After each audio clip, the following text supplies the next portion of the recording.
pour moom yaramu xale la yor waaye su photo bi génnee photo bi bu génnee si lay xam ni xale la takkoon te xale du mag c'est gëm sa jabar moo la tëddee taaj da si digg lal bi bu pare woddu ko damaa am sutura ne si photo bi di ngeen gis damaa kaa woddu sëru malikaan man damaa am sutura mënoon naa kaa bàyyi xuuri ne lang mais woddu naa ko sëru malikaan mais di ngeen mën a gis pattu xuur yi bàyyi def photo bi ni ma ko jëlee dama ko jëlee noo xam ne da ngeen mën a gis pattu xuur yi ngeen gis vaisseau sanguin yi ni mu bàyyee yow Cheikh Yérim Seck encourage comment il s'appelle encourage Abdou Nguer encourage Abdou Nguer ça ce sera toi et moi et je vais pas te rater Cheikh je vais pas te rater tu sais que j'ai faim de toi du ma la bàyyi tu sais que je vais pas te rater toi encourage Abdou Nguer à faire la guerre contre Marème Faye Sall et APR rek on est bon lépp lu ma xam si lépp loo sekkoon ak Marème Faye Sall benn dinaa ko génnee ma wax ko lépp li nga wax Ousmane Sonko ñaar te sénégalais yi fii fàtte xaju fi Cheikh Yérim Seck moo ma xam loo diggante Ousmane Sonko ak Queen Biz moo ma ne da doon tëddee Queen Biz Cheikh Yérim Seck mii moo ma ko wax te bés bu ma tegee sama tànk Sénégal plainte Queen Biz maa ngi koy xaar waaye tamit Cheikh Yérim Seck dina ñëw toog parce que man lépp ay preuve laa ama ah oui te man dama am dossier médical bu efficace man kenn mënu maa tëj parce que du ma ñëwee Sénégal ak passeport sénégalais de naa fa ñëwee ak passeport américain benn doo leen mën dara si man da ngeen may bàyyiwaat ma dem donc kese loolu mooy benn bi si topp mooy diggante chocolat xaw ma nu mu tudd maire boobu noonu mooy te ma naan mon chocolat te ma naan Sonko mon chocolat nu mu tudd maire boobu nu mu tudd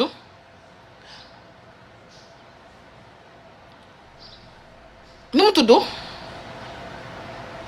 Bousso merci mais mën a Bousso Cheikh Yérim Seck moo ma ne mais mën a Bousso dafay tëdd ak Cheikh dafay tëdd ak Ousmane Sonko waaw c'est même ba jour mais mën a Bousso bañ ko jàppee pour dawal en état d'ivresse dafa mandi woon di dawal Cheikh Yérim Seck moo ma jox information bi te damaa fexe lépp lu ma Cheikh Yérim Seck joxoon ci information wala waxtaan dama koo capturer dama koo enregistrer parce que loolu moo may dugal Sénégal su may ñëwaat Sénégal damay tegaat preuve yu ma Cheikh Yérim Seck jox yépp parce que dama doon xeex c'est normal xeex la sama jëkkër la mu may joxe information léegi nag waa Pastef bi foog ngeen comprendre kooku ngeen fat lu ma wax Ousmane Sonko Cheikh Yérim Seck mii moo ma ko wax lu tax ngeen ko bëgg a fat da ngeen koy génnee ngeen bàyyi ko ci pénc mi soo leen ko deful man ma tas këram tas ko yaxeet tas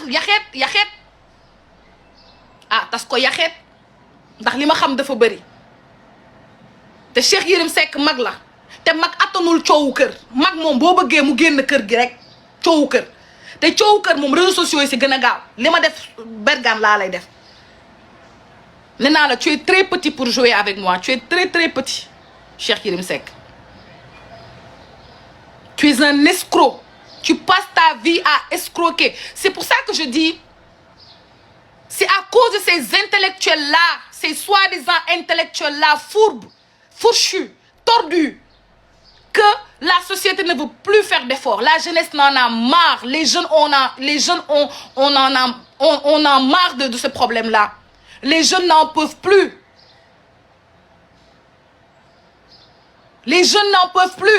parce que tu vois un jeune qui travaille dignement qui n'arrive pas à s'en sortir tu vois un vieux des années 1992 qui est là en train de torcher le couille l'anus des gens pour manger Cheikh Yérim est-ce qu'on peut faire ça jusqu'à 60 ans tu dois manger pour manger tu dois mentir pour manger tu dois voler jusqu'à 60 ans est-ce qu'on peut faire ça ah non les gars ça c'est abusé d'accord tu peux être un voleur de tes débuts de carrière d'accord à 20 ans tu voles 30 ans tu voles d'accord vole ok mais à 60 ans tu dois arrêter de voler tout ce que tu as volé là anamu li nga sàcc président Idriss Déby animu ah barki Demba Ndiaye on t'a vu tu es en train de parler avec IBK. Toi, tu es malade, Cheikh Yérim Seck. Tu es malade. Tu es malade. Tu vas jouer avec Ibrahima Koïta quoi. Genre, c'est Ibrahima Keïta. Xoolum ne mu dem si Ibrahima Koïta. Naan ko ay. Keïta naan ko ay. Je vais t'écrire un article. Quel article tu peux écrire? Tout le monde sait que tu es un escroc.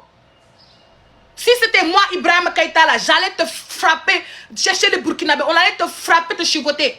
Espèce d'imbécile. Escroc, ba 60 ans.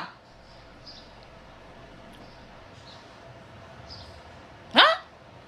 Waa Pastef, yéen laay waxal de. Yéen laay waxal. Cheikh Yérim Seck, bu leen ko dugal ci yéen doomeeraam la génne leen ko ci biti. Voilà. Na neex, na ku nekk garde kaawam. Je suis pas Pastef. Mais bëgguma dooméraam yi dañuy yàq Pastef. Cheikh Yérim Seck dafa yàq Pastef lan la def Pastef. Cheikh Yérim Seck mais moo nekkoon ci ginnaaw Adji Sarr. Cheikh Yérim Seck cooli mii moo ko yóbbu Adji Sarr moo yow Cheikh Yérim Seck moo bind livre bi yéen gis ngeen livre bi Cheikh Yérim Seck bind ci Ousmane Sonko. Est-ce que lire ngeen livre bi Cheikh Yérim Seck moo tax Adji Sarr am Suisse yi récupéré ko di kooku ngeen dem jël. Bu yeboo ngeen sànni Cheikh Yérim Seck ci biti sànni leen Cheikh Yérim Seck ci biti bu ko bukk yi di lekk ko bu ko xaj yi di lekk ko bu ko mbaw yi di matt ko génn leen ko ci biti amu fi ndey amu fi baay comme léegi jël ay Abdou Nguer et puis man moo tax gis nga man Abdou Nguer j'avais dit ça à waxoon naa ko Lamine ñëw naa ko Lamine mu ne ma ne ko Abdou Nguer dañ koy sacrifier Abdou Nguer ba mu génnee prison di pël di lëppi Adji Sarr jox ko sama numéro man maa toog gis numéro bu ma woo allo man la Abdou Nguer ma ne ko Nguer ça va noo def ni ma bien merci ma ne ko génn nga ma ne ko noonu lañ sonnee woon ci réseaux sociaux yi Abdou Nguer tey bu toogee fàtte fi mu jaar toog naan day tutoyer président Marème Faye Sall wala tutoyer président Macky Sall ci penc mais bu nekkul ki yàgg ci kër gi kan la dama ne ku yàpp sa jëkkër tata Marème Faye Sall ku ko yàpp ci penc war ngaa am fulla gu mat sëkk récupérer ko ci penc sànni ndayam fële parce que Abdou Nguer ak Yérim Seck 6 ak 9 la lu leer laa la wax 6 ak 9 la Yérim Seck bu nekkoon góor li ko sa jëkkër defar yépp waroon naa tey ruso taxaw naan mi kàttal Sonko waroon naa rus tey mi ngi nekk si ginnaaw Sonko waaye nag amul problème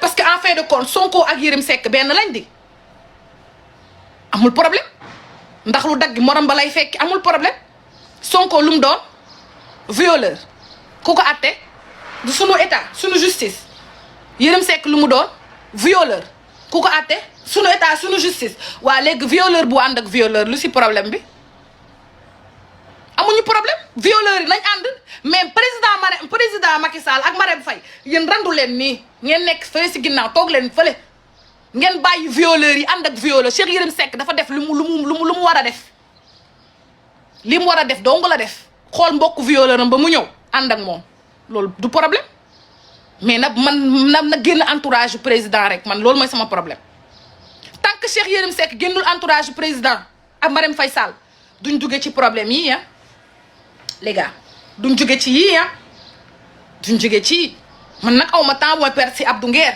aw ma temps bu may perdre si Abdou Nguer je n'ai rien à dire à Abdou Nguer c'est un tailleur point dëgg fa yàlla tailleur la mayam tailleur la man duma wax si waxu tailleur duma tailleur je vais pas prendre des mesures whatever mais Cheikh Yérim Seck ce que tu as commencé là on va terminer ça toi et moi on va terminer ça sur les réseaux te j'espère que bàyyi nga naan atoté parce que déjà sa rein yi baaxul Cheikh dafa am problème insuffisance rénale problème rein la am mënul du toog problème rein la am donc mënoo nekk si problème rein bëgg dem di sàcc ji di récupérer ay 100 millions si Mohamed Dieng bu pare yow instant yi sax sa goût de vie neexul parce que même boo amoon ay milliards mënuloo jigéen dara sa dara neexatul fi mu ne nii xam nga lan nga mën jël xaalis bi segam xaalisu sàcc la sax yaa ngi koy lekk loolu rek nga si mën jël sa xaalisu sàcc bi lekk ko mais pour nga dund si joie de vivre nii mënoo ko. Ta réputation est fichue cher. Tout le monde te voit comme un escroc. Tu es un escroc. Tu peux rien faire. T'as pas de joie de vivre. Moi, je préfère manger de l'argent, manger mon argent et que personne ne vienne me traiter d'escroc que manger quelque chose à chaque goutte ou à chaque morceau. Mais tu manges, mais tu sais que tu es un escroc. Tes enfants ont grandi dans dans l'argent de l'escroquerie. Tes femmes sont dans l'opulence parce que c'est l'escroquerie. Si ça te fait plaisir, si toi-même tu es content de ta vie, faut partir. Faut partir. Faut partir. Karim Bahoul. Non, moi, s'il vous plaît, ne mélangez pas les lives. Ici, on ne parle pas de Karim Wade. Ne mélangez pas. Pour avoir des informations, pourquoi tu as accepté d'être l'épouse d'un escroc? Oui, c'est parce que je suis plus escroc que lui. Oui. Je suis plus escroc que lui. Et les informations que moi j'avais besoin d'avoir, je les ai eues. Mes chéris, chacun sait où il va. Moi, je sais où je vais et je sais quel chemin mener pour aller où je vais. C'est très simple. Cheikh, il pensait que c'était un escroc. Mais il a vu que moi, je suis plus escroc que Cheikh. 2000 fois. Le dossier que j'ai avec Cheikh, je te jure, il va finir sa vie en prison. Je sais pas si on se comprend. Je sais pas si on se comprend. Man, lu ma metti rek, honnêtement, lu ma metti rek, c'est que je pensais que il pouvait faire mieux, sexuellement parlant. Moi, je me disais que moi toujours c'est ça. Moi, j'ai toujours des ambitions. Moi, j'ai des ambitions. Je sais ce que je veux. Je sais où je vais. Et si tu es dans mon chemin, si c'est un mal nécessaire, moi, je te prends. J'ai pris cher. J'ai côtoyé Cheikh. Je suis rentrée dans l'environnement de Cheikh et j'ai compris qui est Cheikh. J'ai fait toutes mes preuves, j'ai fait tout mon lourd disque avec lui. J'ai tout gardé et je suis partie. Moi, je vois pas il est où le problème. Parce que c'est pas mon nom qui figure dans toutes les grandes institutions comme escroc. Hein. Cheikh, de la Guinée à la Gambie, tout le monde sait que Cheikh Yérim Seck, c'est un escroc. Parle avec un Camerounais, dis Cheikh Yérim Seck, il va dire non, c'est un escroc. C'est un escroc sénégalais. Eh, l'escroc là, oh, c'est un escroc. C'est son nom. C'est un escroc. Maintenant nag xam ko xam lu mu capable xam ni moo nekk ci ginnaaw Abdou Nguer parce que Abdou Nguer fit bu mu am courage bu mu am ji ak loolu mu wax noonu ci affaire Amadou Sall bi c'est pas de Abdou Nguer du Abdou Nguer waxtaan bu amoon la entre Marème Faye Sall ak Cheikh Yérim Seck man la preuve dafa jotagul boo waxee di génne ay preuve ci premier jour de live da ngay sonn sa bor da ngay sonal da ngay dem bañ sës la après nga génnee benn ñaar ñett mais doo ñëw rek teg lépp donc waa Pastef suñu récupérer Cheikh Yérim Seck rek man damay récupérer tamit Cheikh Yérim Seck soo leen ko bàyyee ma bàyyi boo leen récupérer te xoolal comme yéen maag yéen ay kii lañ 8h18 comme maag yéen ay doomu baay ak doomu baay jël leen yéen téye leen foofu ma téye foofu bu leen bàyyi Cheikh Yérim Seck de parce que na këram tas yéen soo leen téewee man ma téye xoolal dinañ ko noq te suñu loxo du ko laal Cheikh Yérim Seck dootu xajati Sénégal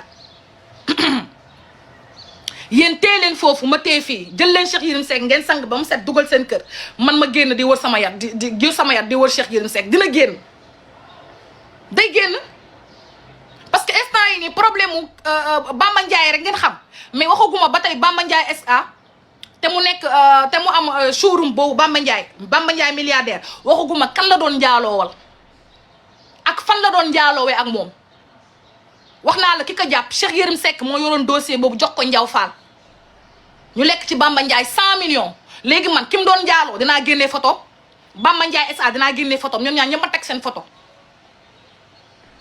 voilà léegi ñoom ñaar yëpp seen kër ku ci nekk Bamba Ndiaye këram dina yëngu xale bu jigéen bi mu doon njaaloo ex benn jabaru ministre la moom tamit këram dina yëngu léegi bu procureur waxee ma ne ko kii moo escroqué parce que loolu kenn du ko def kenn du escroqué nit ça se fait pas abus de confiance la ça se fait pas te Cheikh Yérim Seck si la dëkk Sénégal abus de confiance escroquerie si la dëkk mais bu ko président Macky Sall waree bàyyi du tey président dañ koy wax dëgg na bàyyi Cheikh Yérim Seck sànni ko sa xaj parce que problème bu am fii APR Cheikh Yérim Seck la mooy dooméraam ji ay naa la bindal livre rek ay naa defaral article la ban livre la Cheikh Yérim Seck mën a bind si nit yow nga violé xale bu jigéen bu am 15 ans nga naan ay dugaluma ko dama doon forcer tuuti mu dugg ñu jël la tëj la kaso nga def 7 ans de prison nga génn pour ñun si ngay nekk nit Cheikh Yérim Seck nekkul nit de foofu la continuer di def mi ngi def rek am na beneen xale bu jigéen bu mu violé waat mais da koo jox xaalis yóbbu ko Maroc mu noppi moo taxit Fatima Mahfouz Mbacké jabaram jooju doom ji mu jur Cheikh juru ko Cheikh naka jekk mënatul jur doom ndax problème insuffisance rénale doo ko am sa ndigg baax problème mu ndigg la am mënu dem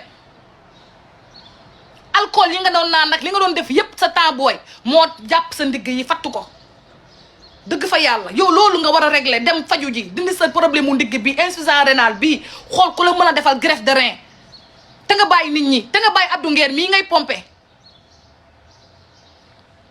t'es l'épouse d'un... Non, je suis l'ex-épouse d'un violeur, oui.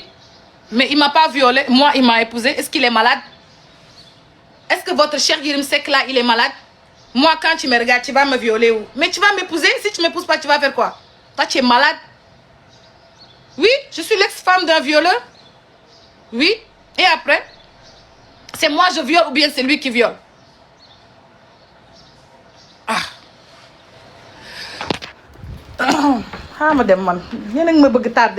C'est moi qui viole. C'est lui le violeur. Mais pourquoi le violeur m'a épousé? Est-ce qu'il est malade? Quand Cheikh Yérim... Attendez, je mets ma caméra ici avant de partir à l'école. Quand Cheikh Yérim Seck me regarde, il peut me violer où? Hein? Mais si je suis vous pensez que Cheikh Yérim Seck, il a le choix? Vous pensez qu'il a le choix? Les gars, vous pensez qu'il a le choix? su ma takku lan lay def man duru naa la jigéen booy jël rek wàccee baa bi rek ñëw rek wàccee sama baa bi ni sama baa bi kenn du ko wàccee nii balaa nga kaa wàcce di nga dem ci sama yaay soo ko wàccee bu paree nag jàmm doo toog ko amati sa vie bu yeboo nga xam ko.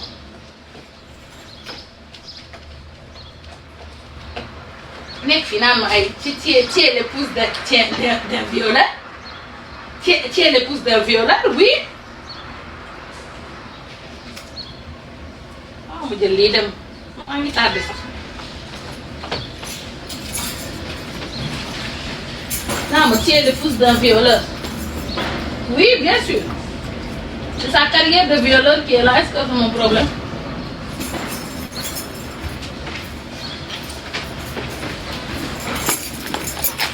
les gars attendez ma génn naa li sinon je vais être en retard